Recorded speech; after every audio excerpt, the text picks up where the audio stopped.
하겠습니다.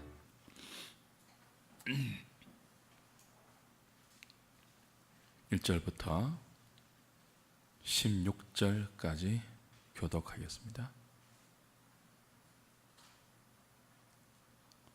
레위기 2장 1절부터 16절까지 제가 한 절, 여러분이 한 절 교독합니다. 누구든지 소재의 예물을 여호와께 드리려거든 고운 가루로 예물을 삼아 그 위에 기름을 붓고 또 그 위에 유향을 놓아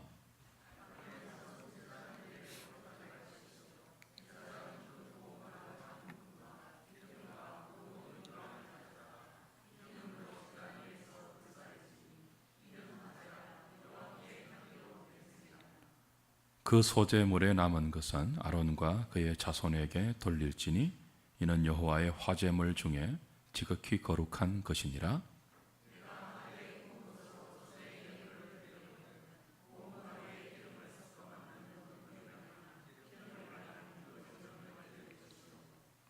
철판에 붙인 것으로 소재의 예물을 드리려거든 고운 가루에 누룩을 넣지 말고 기름을 섞어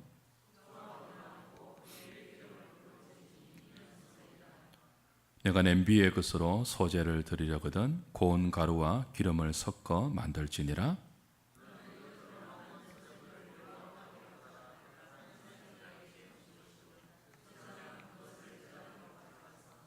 그 소재물 중에서 기념할 것을 가져다가 제단 위에서 불사를 지니 이는 화제라 여호와께 향기로운 냄새니라.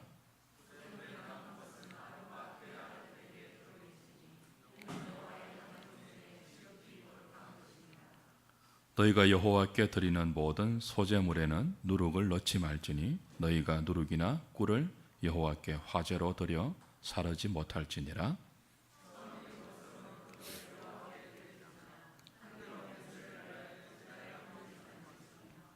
내 모든 소재물에 소금을 치라. 내 하나님의 언약의 소금을 내 소재에 빼지 못할지니 내 모든 예물에 소금을 드릴지니라.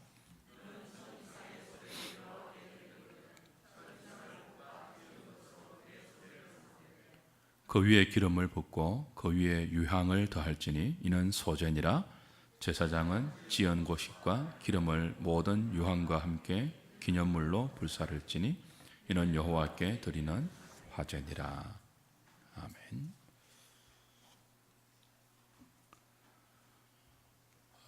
레위기를 통해서 5대 제사를 공부하고 있는 중입니다.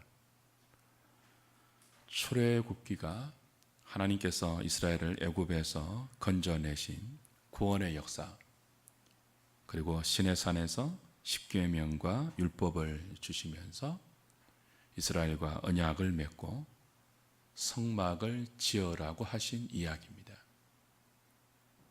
그리고 출애굽기의 뒤를 이어서 나오는 레위기는 제사 이야기가 주된 내용입니다. 제사 이야기를 나누기 전에 다시 한번 확인해야 될 것이 있는데요. 출애굽기 전체를 통해서 우리가 거듭 확인한 사실입니다. 이스라엘이 애굽에서 나온 것도 전적인 은혜였죠. 10가지 재앙을 통하여 애굽의 신들을 가짜로 심판하시고 여호와 하나님만이 참된 신임을 온천하에 증명하셨습니다. 그리고 6월절 어린 양의 피로 이스라엘의 모든 장자를 살리셔서 홍해를 가르고 그의 백성을 건져내셨죠. 은혜입니다. 출애굽기의 시작도 은혜입니다. 그렇게 은혜로 건져낸 백성들을 하나님은 광야로 인도하셨죠. 우리가 출애굽기에서 보는 광야 생활의 전부는 역시 은혜입니다. 광야인데 은혜입니다. 그 메마른 사막과 같은 광야에서 하늘에 만나가 내렸고요. 메추라기가 떨어졌습니다. 반석에서 생수가 쏟았습니다. 구름 기둥과 불 기둥이 그들을 인도하는 길잡이가 되었습니다. 모든 것이 은혜였습니다. 시내 산에서 하나님과 언약을 체결한 것, 크신 은혜이죠. 그 언약의 법으로 율법을 받은 것, 십계명을 받은 것, 그래서 하나님의 통치를 그 법 가운데 맛볼 수 있게 된 것, 은혜입니다. 출애굽기에 나오는 모든 것들이 은혜이지만 그 중에 가장 큰 은혜는 출애굽기의 후반기를 장식하고 있는 성막 이야기입니다. 성막이 뭐였죠? 이스라엘 가운데 거하시는 하나님의 처소입니다. 하나님께서 몸소 이스라엘 가운데 거하시기 위하여 하늘 보좌를 버리고 땅에 강림하시는 것이죠. 은혜 위에 은혜입니다. 하나님께서 그들과 함께 하시는 것. 그래서 성막을 지으라고 하신 것. 출애굽기의 모든 것이 은혜이지만 이 성막만큼 큰 은혜가 없죠. 근데 우리가 확인한 것이 또 하나 있습니다. 하나님의 크신 은혜와 대조되는, 대비되는 이스라엘의 강팍함입니다. 그들은 매 순간 매 걸음 하나님의 부인할 수 없는 은혜를 경험하면서도 그 은혜를 이해하지 못했습니다. 돌아서면 애굽을 그리워했죠. 틈만 나면 은혜를 베푸시고 있는 하나님께 불평과 원망을 쏟아내었습니다. 그들은 본질적으로 하나님을 거부했고 하나님을 배신하는 그런 인생이라는 것을 출애굽기 내내 보여주었습니다. 이스라엘은 실로 하나님이 함께 하시기에는 너무 교만하고 너무 완악하고 수준이 떨어지는 민족이었습니다. 하나님 앞에서 쏟아내었던 그 수많은 불평들을 보십시오. 그 원망의 소리들을 한번 분석해 보십시오. 도저히 하나님과 함께하는 백성들이라고는 판정할 수 없는 수준 낮은 원망이었죠. 아주 질 낮은 불평이었습니다. 질이 떨어지는 불평이었습니다. 하나님의 은혜를 입고 사는 민족이라고는 상상할 수 없는 말들이 그들의 입을 통해서 흘러나왔습니다. 그 모든 이스라엘의 불평과 원망과 불신의 정점이 뭐였죠? 모세가 없는 40일 동안 시내산 밑에서 아론과 이스라엘 백성들이 만든 금송아지 사건이었습니다. 금송아지를 만든 것은 하나님의 언약 백성으로 부름받고 지금까지 은혜를 입고 사는 그들의 수준이 어느 정도인지를 여실히 드러내주는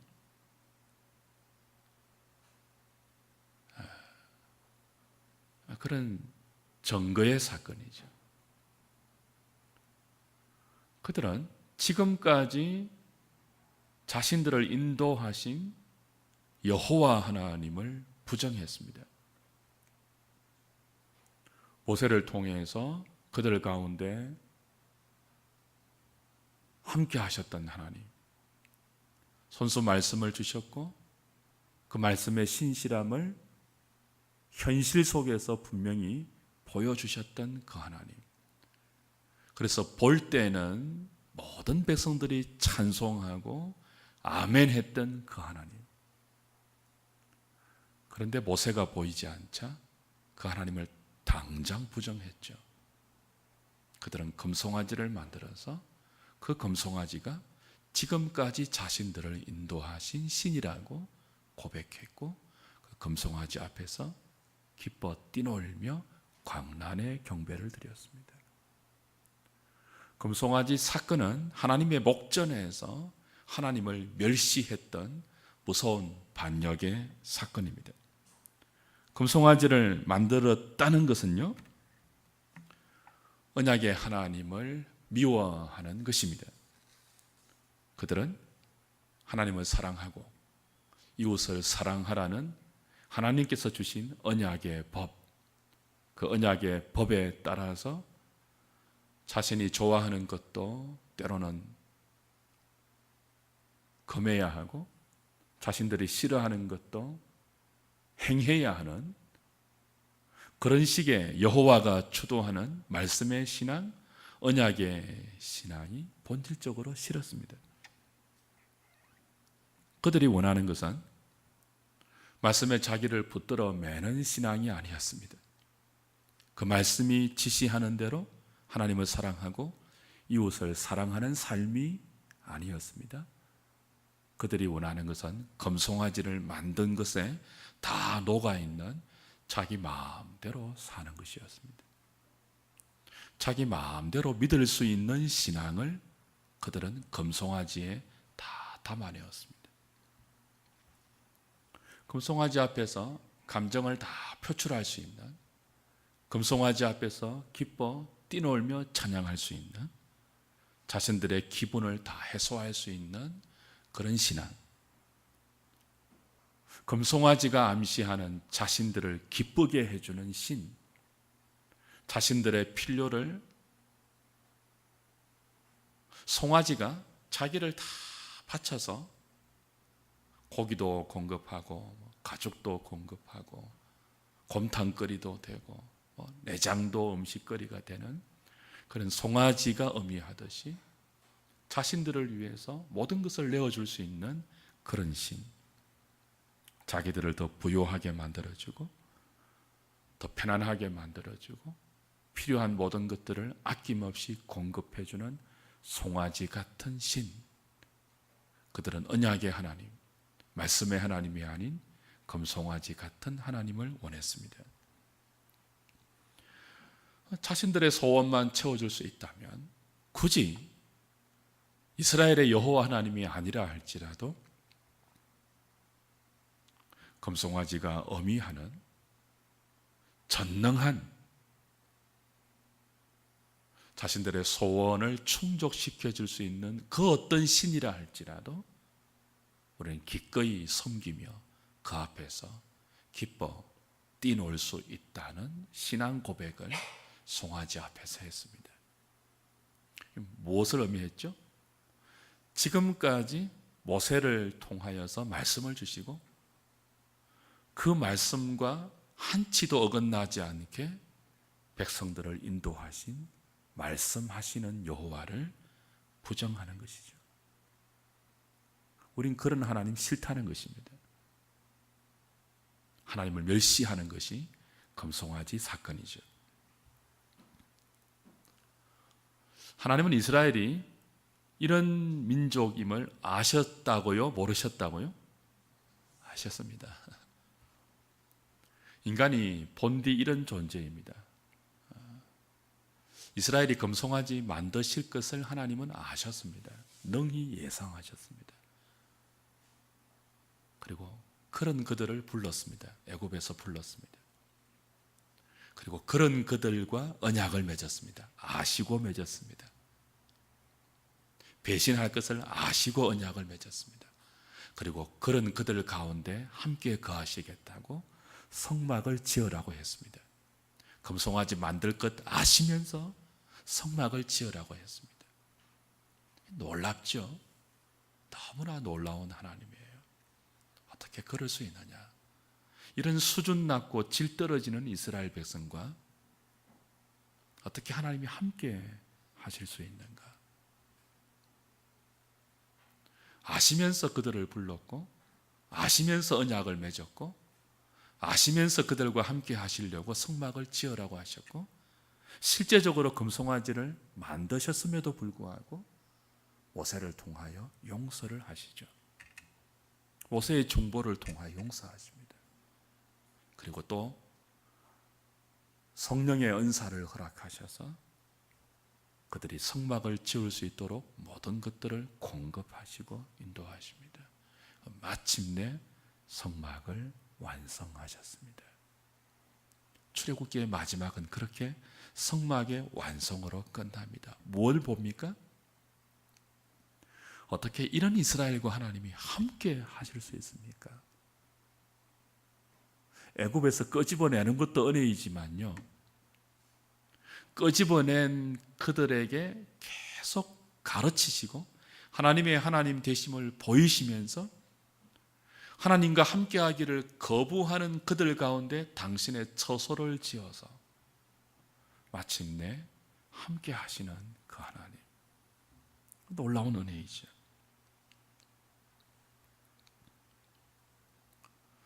하나님 이스라엘과 함께하는 것은요,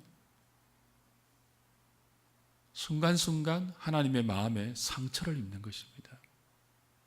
여러분 같으면 그런 사람과 결혼하시겠습니까?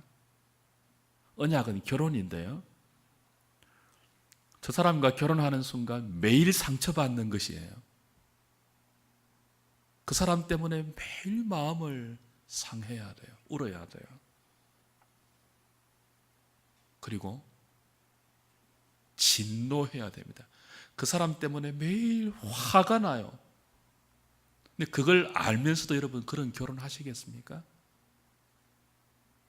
하나님이 이스라엘을 불러서 애굽에서 불러서 그의 능력으로 구원하셔서 시내산에서 언약을 맺으신다는 게 그런 뜻이에요.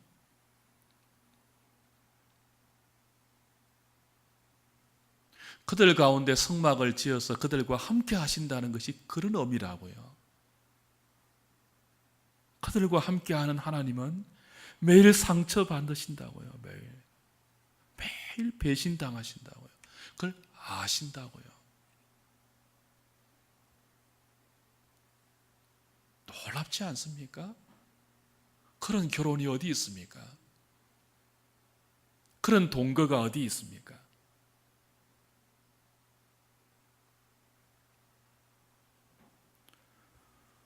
출애굽기가 그렇게 끝이 나는데, 그렇게 성막이 완성되어서 끝이 나는데, 사랑하는 여러분, 성막이 지어졌다고 다 된 것일까요? 성막이 다 완성되었고 그 성막 위에 쉐키나 영광의 구름으로 하나님이 임재하고 계십니다. 그러면 이스라엘 백성들이 이제는 죄를 안 지을까요? 그들의 배신은 이제 끝이 나는 것일까요? 그들은 이제 하나님 앞에 항복하고 돌아와서 마음을 다하여 하나님을 사랑하는 삶을 사는 것일까요? 신혼이 시작되는 것일까요? 깨가 쏟아지는 신혼이, 성막이 완성되었다고 진행될까요? 그렇지 않습니다. 그렇지 않습니다. 그들은 여전히 금송아지를 지었던 것처럼 그래서 하나님 마음에 지울 수 없는 상처를 남기고 배신감을 안겨주시고 진노를 촉발시킨 것처럼 앞으로도 동일한 종류의 배신을, 어쩌면 더 큰 배반을 하나님의 목전에서 행할 것입니다. 한 번도 아니고 두 번도 아니고 여러 번 계속 그렇게 할 것입니다. 그래서 성막이 다 지어진 것으로 절대로 하나님과 이스라엘 사이의 러브 스토리는 끝이 나지 않습니다. 끝이 날 수가 없습니다.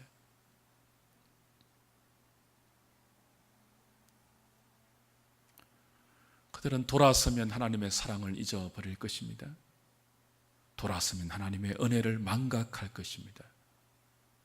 그리고 돌아서면 말씀을 따라 사는 것이 아니라 욕망을 따라 살 것입니다. 애굽에서 살았던 그 노예의 근성 그대로 살 것입니다. 하나님을 사랑하는 것이 아니고 이웃을 사랑하는 것이 아니고 자기만 사랑하면서 살 것입니다. 그게 이스라엘 백성입니다. 어떻게 하나님이 성막 가운데 그들과 동행하면서 이런 그들을 인도할 수 있을까요? 이런 그들을 신부로, 자기 백성으로, 함께 사는 파트너로 데리고 살 수 있을까요? 불가능합니다. 그래서 그 불가능을 가능하도록 하나님께서 한 방법을 마련하십니다. 여러분, 하나님과 이스라엘의 동행, 이건 지극히 기이한 동행입니다. 도저히 불가능한 일이 일어나는 기적의 현장입니다. 왜냐하면 하나님은 거룩한 분이에요. 죄를 참아 보지 못하는 거룩한 분이에요. 하나님이죠. 창조주이죠. 유일한 신이죠. 근데 이스라엘은요, 그 거룩한 하나님의 거룩을 감당할 수 없는 죄인들입니다. 피조물입니다. 타락한 피조물이고 인생입니다. 이스라엘 가운데 발생하는 죄, 그 죄가 처리되지 않는 이상 거룩한 하나님과 죄인된 이스라엘의 동거는 불가능하죠. 동거는 그냥 죽을 수밖에 없죠. 이스라엘이 금송아지 만든 것처럼 계속 그들의 인생과 공동체 가운데 죄를 발생시키면 하나님과의 동행이 아니고 뭐죠? 거룩하신 하나님 앞에 진노로 죽을 수밖에 없죠. 그래서 이런 이스라엘과 하나님이 계속 동거하기 위해서는 전제가 있습니다. 뭐죠? 죄가 처리되어야 돼요. 죄는 계속 발생할 것입니다. 이스라엘 진영 가운데서. 개인들도 그렇고 그 진영 공동체도 그렇고 계속 사망에 해당되는 죄가 발생될 것입니다. 그걸 처리하셔야 돼요. 근데 문제가 뭡니까? 인간이라는 존재는 거듭 말씀드리지만 죄를 지을 능력은 있지만 지은 죄를 처리할 능력은 없는 존재들입니다. 어떤 존재라고요? 죄를 지을 수 있는 능력은 구비했지만 자기가 지은 죄에 대한 처리는 불가능한 존재예요. 이러면 안 되지 하면서도 인간은 끊임없이 죄를 짓습니다. 근데 문제가 뭐라고요? 사망에 해당되는 그 죄를 처리를 못해요. 뒤처리를 못해요. 자신이 죄는 짓는데 그 죄를 해결을 못한다고요. 해결은 누가 해주셔야 되죠? 하나님이 해주셔야만 됩니다. 안 그러면 다 죽어야 돼요. 그래서 하나님이 마련해 주신 것이 뭐죠? 제사입니다. 하나님과 함께하는 이스라엘 백성들의 하나님의 은혜를 계속 입기 위하여 죄를 처리해 주시는 하나님의 특별한 은총의 수단이 레위기 전체에서 다루고 있는 제사 제도입니다. 구약 백성들이 하나님께 나아가기 위해서 계속 죄를 짓는 그들이 하나님께 나아가 은혜를 입고 살고 생명을 누리기 위해서는 제사를 통하지 않고는 불가능합니다. 구약 백성들이 하나님 앞에 설 수 있는 유일한 규례가 하나님이 손수 준비해 주신 5가지의 제사 규례입니다. 이 사회에서 우리가 죄를 지으면요, 돈으로 죄의 값을 지불하거나 몸으로 때워야 합니다. 감옥에 가거나 돈을 내고, 그렇죠? 보석을 받거나 뭐 여러 가지 방법이 있죠. 근데 하나님 앞에서 죄가 근본적으로 처리되기 위해서는 몸으로 때워서는 안 됩니다. 돈을 지불해서도 안 됩니다. 하나님 앞에서 죄를 처리하는 것은 죽는 것 외에는 없습니다. 왜냐하면 죄의 삭은 사망이기 때문입니다. 이스라엘은 끊임없이 죄를 발생하는 존재입니다. 그 죄는 돈으로 혹은 몸으로 때우거나 처리할 수 없는 근본적인 성격입니다. 하나님 앞에서 죽어야 되죠. 죽어야 할 이스라엘 대신 죄 없는 짐승이 생명에 해당되는 피를 흘리고 죽어야 하는 이스라엘은 정작 생명을 얻게 하는 하나님의 특별한 은혜의 방식이 뭐예요? 제사입니다. 놀라운 은혜이죠.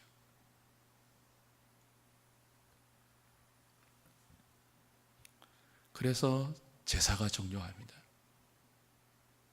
너무 중요합니다. 그런 면에서 레위기는 이스라엘 백성들이 제사를 드리면서 하나님께 나아갈 수 있는, 하나님께 나아가 은혜를 입을 수 있는 제사 매뉴얼입니다. 제사를 마음대로 드리면 안 되거든요. 이방인들도 다 신께 제사를 드리죠.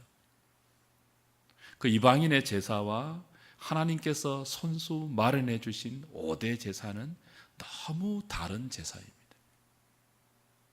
그래서 이스라엘 백성이 하나님께 드리는 제사는 자기 마음대로 타락한 종교의 본성대로 드릴 수 있는 그런 제사가 아니에요.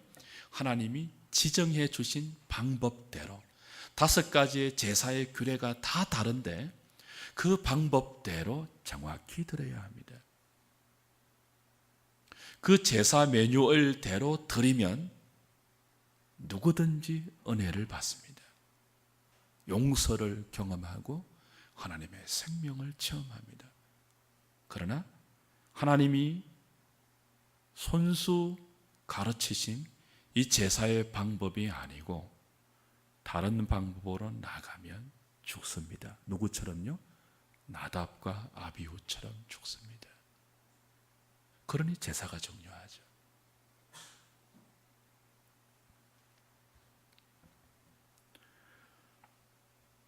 죄를 발생시키는 이스라엘을 용서하고 죽어야 할 이스라엘을 살리기 위해서 살려놓아 하나님의 은혜를 입게 하고 하나님의 백성답게 살아갈 수 있도록 계속 하나님의 인도를 받을 수 있도록 손수 마련하신 5가지의 제사가 있는데 그것이 뭐였죠? 첫 번째가 번제였고, 두 번째가 오늘 확인할 소제이며, 세 번째가 화목제, 네 번째가 속제제, 마지막이 속건제입니다. 자, 다시 확인하죠. 5대 제사 뭐예요? 번제, 소제, 화목제, 속제제, 속건제. 이건 좀 외워두셔야 되죠. 지금 비록 우리가 제사를 드리지 않지만 우리가 하나님께 나아가는 영적 근본 원리가 이 5대 제사 안에 오롯이 들어있기 때문에 5대 제사를 잘 이해하는 게 중요해요. 지난주에 우리가 확인했던 번제는 이 5대 제사 중에도 가장 기본에 해당되는 제사입니다. 인간의 원죄를 용서하는 기능을 가졌죠. 속죄제와 속건제는 특정한 죄를 용서하는 기능이었죠. 번제는요, 특정한 사건에 해당되는 범죄 외에 모든 죄의 기본이 되는 인간의 원죄, 죄성, 그걸 처리해주는 제사입니다. 우리가 죄성을 깨달을 때마다 하나님께 나아가 번제를 드리고 용서를 받고, 그리고 그 용서의 은혜에 감사하여서 자신을 전부 헌신으로 드리는 예배가 바로 번제였죠. 그 소제를 제외한 나머지 4가지의 제사는 전부 피 흘림이 있는 제사입니다. 전부 짐승을, 소중한 자신의 가축을 제물로 드려서 하나님께 나아가는 제사였죠. 오직 소제만 피 흘림이 없이 곡식을 제물로 하나님께 드리면서 나가는 유일한 제사입니다. 여러분, 그렇다면 소제가 의미하는 바가 무엇일까요? 나머지 모든 제사는 피 흘림이 있는 제사였습니다. 소제는 피 흘림이 없어요. 곡식을 예물로 드리면서 하나님께 나아갔죠. 피 흘리는 제물을 예물로 하나님께 제사 드리는 것은 자신의 죄를 용서받는 의미가 1차적인 뜻입니다. 죽어야 할 나 대신 제물이 대신 피를 흘려서 죽고 내가 살게 된 그걸 이제 피 흘리는 제사가 그림화시켜 주는 거죠. 소제는 피 흘림의 제사가 없어요. 무엇을 의미하는가 하면 피 흘림이 기본이 되어서 죽어야 할 내가, 피 흘리고 죽어야 할 내가 죽지 않고 살아있는 자체를 감사하는 것이 소제의 1차적인 의미입니다. 자, 소제의 제물이 뭐죠? 곡식이죠. 고운 곡식 가루에 기름과 유향을 섞은 것이란 말이에요. 곡식이 뭡니까? 우리 인간이 살아가는 기본 양식입니다. 그리고 이 기본 양식은 무엇을 의미해요? 살아있다는 뜻입니다. 자, 보십시오. 이스라엘 백성이 어떤 존재라고요? 끊임없이 죄를 발생시키는 존재예요. 죄의 삭은 사망이죠. 그래서 하나님 앞에서 죽어야 할 존재들입니다. 죽어야 할 인생이 죽지 않고 왜 살아있죠? 살아서 양식을 먹잖아요. 곡식을 먹잖아요. 소제가 곡식을 제물로 드린다고요. 무슨 뜻이라고요? 살아서 곡식인 양식을 먹는 나의 오늘 자체가 하나님의 은혜라는 고백입니다. 살아서 음식을 먹고 있는 자신이 사실은 어떤 존재예요? 죽어야 할 존재입니다. 죽어야 할 존재가 살아서 음식을 먹는다고요. 근데 소제는 뭐예요? 그 음식을 제물로 드리는 거예요. 무엇이 담겨 있다고요? 내가 먹는 이 음식은 하나님의 은혜로 나를 살려주신 결과입니다. 나를 살려주신 은혜의 열매입니다. 고백이죠. 소제를 의미하는 히브리 단어가 민하라는 단어인데요. 뜻은 선물이라는 뜻입니다. 민하 뜻이 뭐라고요? 선물입니다. 민하 소제인데요. 곡식을 제물로 드립니다. 피가 없어요. 뜻이 선물입니다. 곡식이 뭐라고요? 양식이에요. 내가 오늘 양식을 먹고 살고 있습니다. 근데 양식을 먹고 살고 있는 나의 오늘이 사실 따지고 보면 민하 선물이에요. 하나님의 선물이에요. 왜냐하면 나는 살아있을 존재가 아니고 죄 때문에 죽어야 할 존재인데 살아서 음식을 먹고 있다고요. 뭐라고요? 민하예요. 선물이에요. 나의 오늘이 하나님의 은혜의 선물입니다. 내가 살아서 숨쉬고 살아서 음식을 먹고 오늘을 유지하고 있다는 것 자체가 하나님의 은혜이며 하나님의 선물입니다. 그걸 인정하는 사람이 감사로 하나님께 드리는 제사가 뭐예요? 소제입니다. 민하, 선물. 사랑하는 여러분, 하나님 백성들은 하루하루를 살면서 그 하루가 하나님의 선물임을 아는 사람들입니다. 제가 오늘 이 말씀을 나누기 전에 함께 기도하자고 기도 제목을 드렸죠. 우린 자주 은혜를 망각하고 삽니다. 오늘이 하나님의 선물임을 잊어버리고 삽니다. 지극히 당연한 것이냐?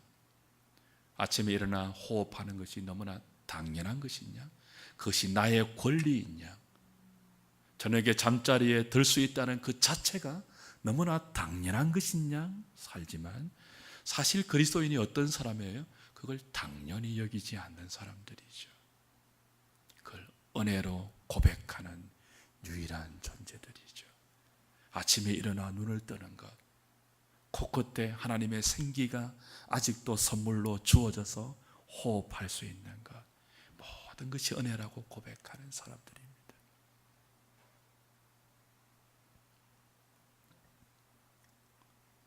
그래서 우리는 하루하루를 은혜를 고백하면서 선물로 받은 이 하루를 또다시 죄를 지어서 망가뜨리지 않고 이 생명을 사망으로 바꾸지 않고 하나님의 선물을 더럽히지 않으면 좋겠다고 민하 하나님께 예물을 드리면서 하나님이 나에게 선물로 주신 생명과 곡식을 다시 하나님께 민하 선물의 예물로 드리면서 이 선물을 죄로 망치고 싶지 않습니다. 이 생명의 선물을 사망으로 바꾸고 싶지 않습니다. 하나님 은혜를 주십시오. 이 곡식만 아니고 죄를 이길 수 있는 능력을 주시고 믿음을 주시고 언약 백성으로 살 수 있는 은혜를 주십시오. 그 모든 고백과 간구와 기도가 담긴 제사가 소제입니다. 그래서 소제는 간혹 독립적으로 드려지기도 했지만 대부분은 번제와 더불어 드려졌습니다.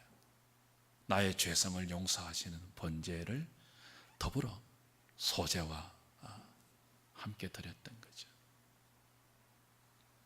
이 소제를 어떻게 드리라고 합니까? 1절부터 3절까지는 기본 소제의 규례를 말씀합니다. 번제가 흠없는 수소와 흠없는 수양과 수염소 그리고 집비둘기, 산비둘기 새끼를 제물로 드렸지 않습니까? 반면에 소제는요 1절부터 3절까지 하면 고운 가루를 제물로 드렸습니다. 고운 가루는 이스라엘 백성들의 일용할 양식입니다. 어떤 사람들은 이것을 막 알레고리칼해서 곡식이 빠져서 가루가 되었다는 식으로 해석하기도 합니다만 이 고운 가루라는 그 히브리 원어의 뜻 자체가 그냥 일상에서 그들이 쓰는 양식의 가루를 의미합니다. 굳이 고유로 빻지 않아도 그냥 매일매일 먹는 그들의 이 음식 그 자체가 바로 그들의 제물이 되는 거죠. 이 소제 고운 가루의 기본 재료 위에 기름을 붓고 유향을 첨가해서 제사장에게 드리죠. 기름과 유향이 무슨 의미인지를 본문이 설명하고 있지 않습니다. 그러니까 설명하고 있지 않기 때문에 더 깊이 영적인 의미를 사실은 추적할 필요가 없어요. 단지 이 고운 가루의 예물을 더 풍성하게 해주는 그런 것이 기름과 유향이라고 할 수 있죠. 제사장이 소제를 드리는 제사자의 이 소제물을 받으면 그 전부를 번제단에 드리는 것이 아니고 제단에 올리는 것이 아니고 그 중에 한 움큼만 제사장이 움켜잡아서 불사릅니다. 이것이 향기로운 냄새의 화제가 되어서 하나님을 기쁘시게 했죠. 남은 소제물은요 기념물이 되어서 제사장에게 돌아갔죠. 제사장은 회막 앞에서 그걸 먹어야 했습니다. 또 한 가지 방법은 이제 4절부터 10절까지 나오는 소제의 또 다른 예물이죠. 1절부터 3절까지는 고운 가루에 기름과 유향을 섞은 것이 소제의 기본 제물이었는데 4절부터 10절까지는 그 고운 가루를 아예 요리를 해서 음식으로 드리는 제사의 방법입니다. 세 가지로 요리를 했는데요. 첫 번째는 화덕에 구운 것입니다. 4절이죠.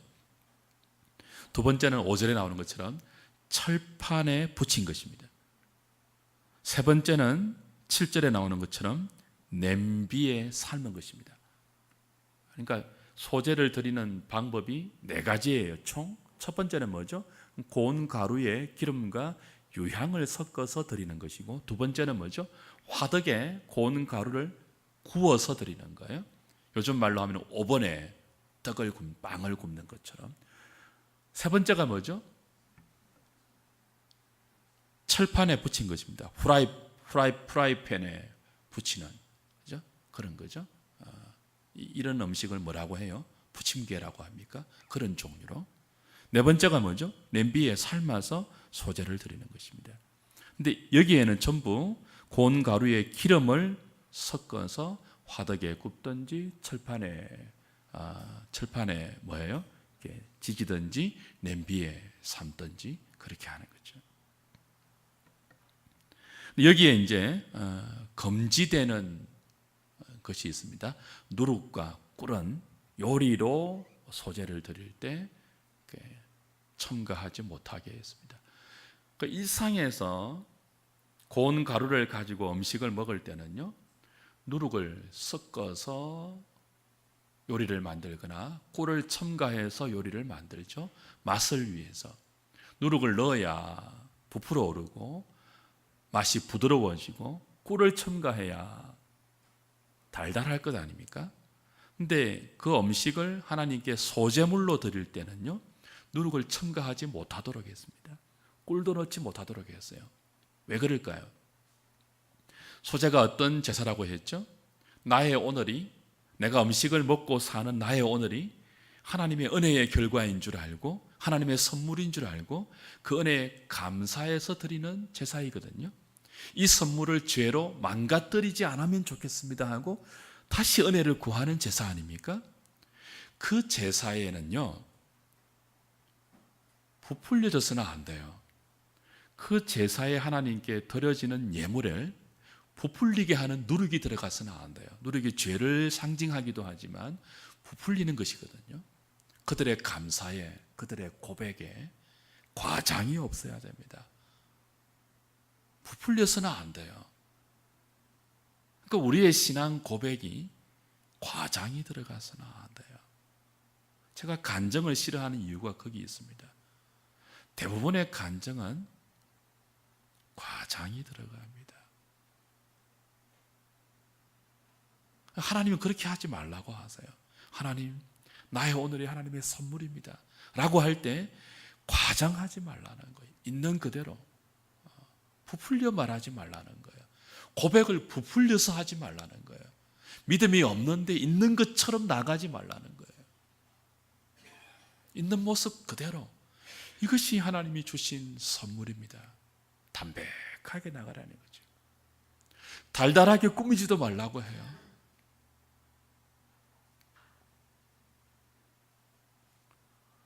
주 앞에 우리가 우리의 감사를 올려드릴 때, 우리의 신앙 고백과 기도를 올려드릴 때 꿀과 누룩이 어미하듯이 왜곡과 과장과 달콤함으로 버물려서 그렇게 드릴 필요가 없습니다. 있는 모습 그대로 솔직하게.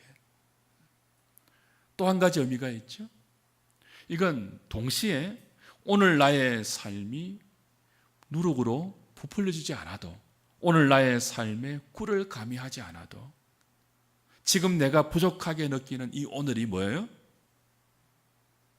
하나님의 선물이라는 고백입니다. 여러분, 여러분의 재산이 밀가루에 누룩을 넣으면 부풀어 오르는 것처럼 부풀어 오르시면 좋겠죠. 여러분의 하루하루가, 여러분에게 일어나는 사건이 음식에 꿀을 첨가하면 달콤해지듯이 달콤한 인생이면 좋으시겠죠. 달콤하면 선물이라고 인정이 될까요? 쓰면요, 고통으로 쓰면 여러분의 오늘이 꿀을 첨가한 달콤한 과자처럼 입에 달지 않고 쓰면 어떠실래요? 그 선 오늘도 하나님이 허락하신 선물이라고 고백하실래요? 눈물겹도록 힘겨운 여러분의 오늘이 하나님의 아름다운 선물임을 인정하실래요? 너무 작아 보여서, 너무 초라해 보여서 하나님, 왜 이리 나는 작아요? 그러고 싶은 여러분의 모습을 있는 모습 그대로 하나님이 여러분에게 맡기신 선물이라고 인정하실래요? 그게 누룩을 넣지 않는, 꿀을 섞지 않는 소재입니다. 우리에게 있는 모든 것이 하나님이 허락하신 것입니다. 그럴 수 있는 유일한 존재가 예수 믿는 사람들입니다. 우리가 죄가 초래하는 하나님의 끔찍한 사망에서 기적적인 은혜로 구원받아 선물로 오늘을 살아내는 사람이라는 것을 인정한다면 자기 인생의 크기와 상관없이, 질과 상관없이 실로 누룩으로 부풀지 않아도, 꿀을 첨가하지 않아도 나의 모든 것이 하나님의 은혜의 결과입니다. 선물입니다. 그렇게 고백하면서 하나님께 나갈 수 있을 것입니다. 크든 작든 선물로 받은 여러분의 현실을 죄로 망가뜨리지 마십시오. 불평하지 마십시오. 원망하지 마십시오. 내 부모는 왜 이렇죠? 내 자식은 왜 이럴까? 내 직장은 왜 이럴까? 불평하지 마십시오. 불평하는 그것이 꿀을 넣는 거예요. 누룩을 넣는 거예요. 첨가할 것이 있다 하면 소금 하나밖에 없습니다. 13절이죠. 내 모든 소재물에 소금을 치라. 내 하나님의 언약의 소금을 내 소재에 빼지 못할지니 내 모든 예물에 소금을 드릴지니라. 소재의 예물에 누룩과 꿀은 검했지만 반드시 넣어야 할 것으로 소금을 명하십니다. 왜요? 이 소금 언약이거든요. 민수기 18장에도 나옵니다만 소금은 변하지 않는 언약의 상징입니다. 그러니까 누룩을 넣거나 꿀을 첨가하지 않아도 하나님은 우리에게 늘 신실했다는 것을 고백하는 거죠. 소재물에 소금을 치면서 누룩을 넣어서 부풀리지 않아도, 내 삶을 더 크게 하나님께서 부풀려 주시지 않아도, 더 달콤하게 꿀을 첨가하지 않아도 하나님은 언약에 신실하신 하나님이었습니다. 오늘까지 그렇게 하나님이 신실하게 인도해 주셨습니다. 그래서 나도 하나님께 신실하겠습니다. 나를 더 부풀려 주지 않으셔도, 나를 여전히 이 모습 그대로 살게 하신다 할지라도 나도 여전히 신실하게 하나님의 은혜를 고백하면서 언약 백성으로 살고 싶습니다. 그리고 살겠습니다가 뭐예요? 자신이 드리는 민하 소재 위에 소금을 치는 거죠.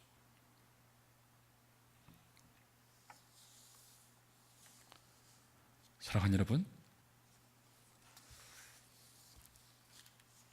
모든 제사에는 피가 흘려졌습니다. 예수 그리스도의 대속을 상징하고 그걸 바라보게 하는 것이죠. 그러나 소재만은 피가 흘려지지 않았습니다.